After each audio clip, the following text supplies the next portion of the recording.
Napanatili ni Pangulong Ferdinand R. Marcos Jr. ang kanyang trust and approval rating batay sa pinakabagong survey ng Pulse Asia. Nangangahulugan lang ito na nananatiling kontento at ramdam ng mga Pilipino ang mga hakbang ng gobyerno para mapaunlad ng bansa. Si Kenneth Pasyente para sa detalye. Nananatiling mataas ang kumpiyansa ng nakararaming Pilipino sa pamahalaan sa ilalim ng pamamahala ni Pangulong Ferdinand R. Marcos Jr. Batay sa resulta ng pinakahuling ulat ng Bayan Survey ng Pulse Asia, nakakuha ng 50% ang Pangulo pagdating sa trust at approval ratings para sa mga opisyal ng pamahalaan.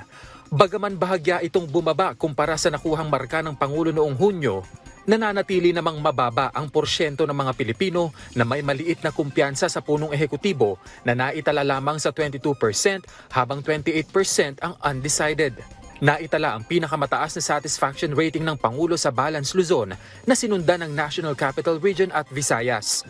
Ang pagsisikap na ito ng administrasyon ni Pangulong Marcos Jr. nakita ni Arnilin lalo't dama ng mga gaya nilang magsasaka ang mga hakbang ng Marcos Jr. administration.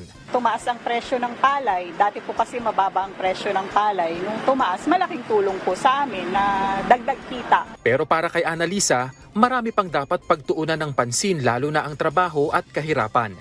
Kaya yan. Basta may mga trabaho lang yung mga wala. Bigyan ng trabaho.